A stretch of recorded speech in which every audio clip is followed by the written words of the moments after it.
Hello friends.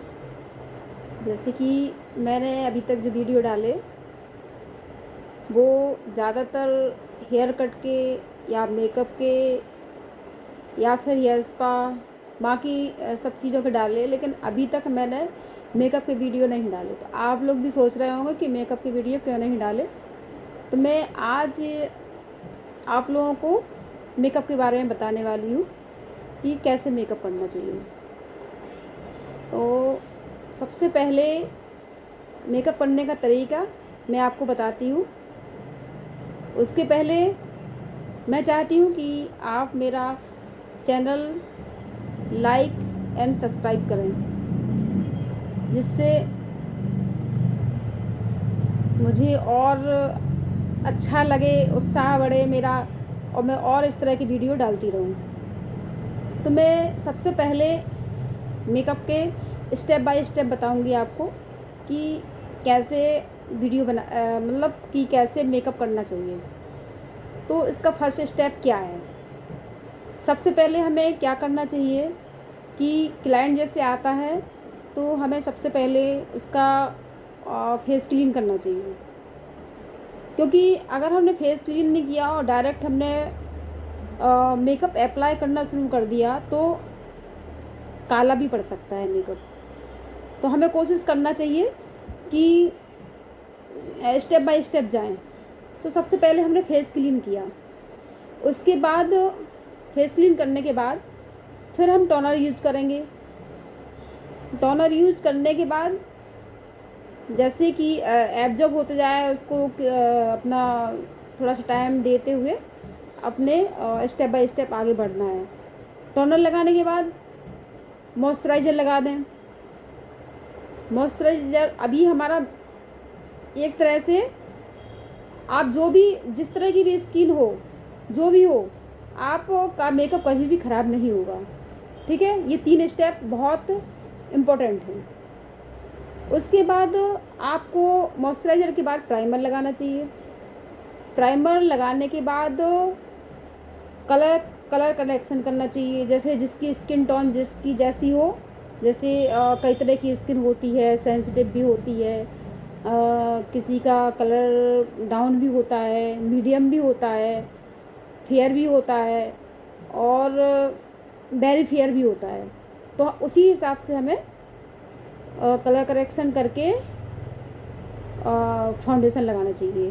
Foundation में भी यही है कि उनकी स्किन पे कौन सा फाउंडेशन जा रहा है।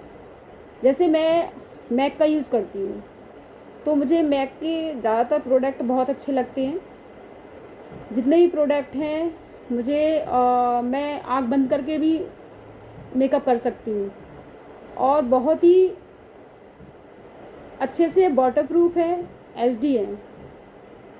तो यही सब करती हूँ। फिर फाउंडेशन हमने अप्लाई कर दिया, कलर करेक्शन के बाद फाउंडेशन अप्लाई किया हमने।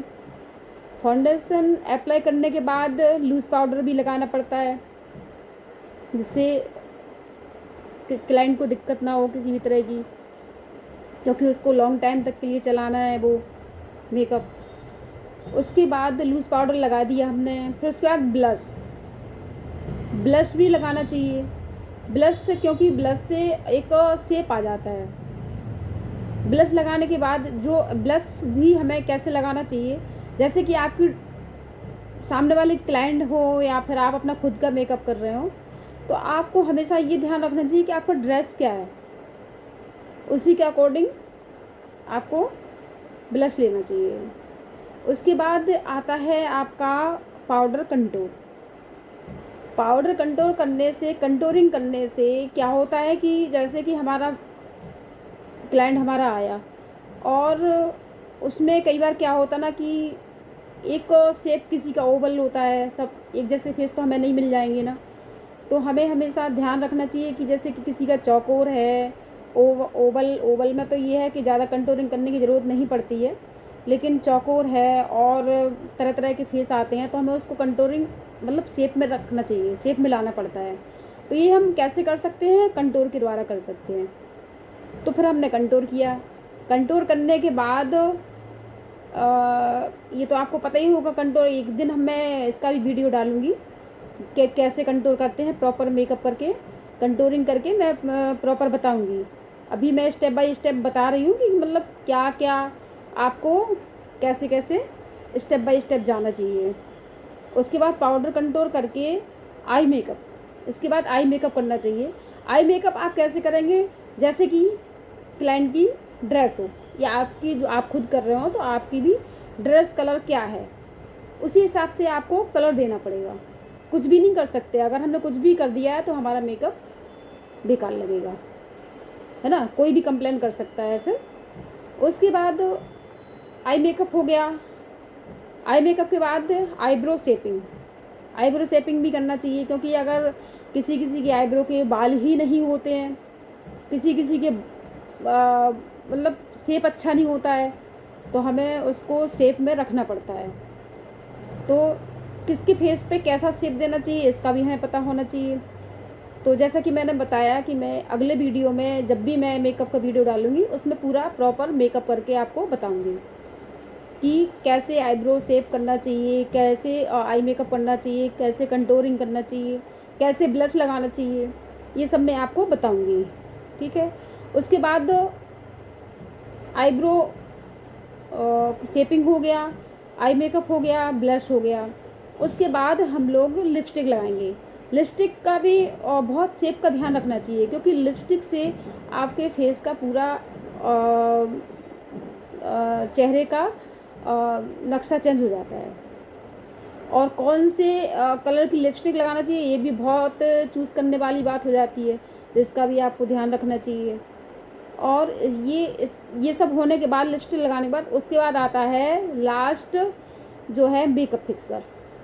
मेकअप फिक्सर ज़रूर करना चाहिए। लॉन्ग लास्टिक अगर चाहिए आपको मेकअप तो मेकअप फिक्सर ज़रूर लगाना चाहिए। अच्छे से ब्रांड का देख लें आप। जैसे कि मैं तो ज़्यादातर इसका मैं मैक का ही यूज़ करती हूँ, तो मैक के ही मुझे बहुत अच्छे लगते हैं ज़्यादातर। लेकिन सबका अपना अपना रहता है बजट पे, किसका कितना बजट जा रहा है। तो काफ़ी ब्रांड आए हैं मार्केट में, जैसे इसका है, मेकअप स्टूडियो का है, मैक का है, और भी काफ़ी ब्रांड है, इनका आप यूज़ कर सकते हो।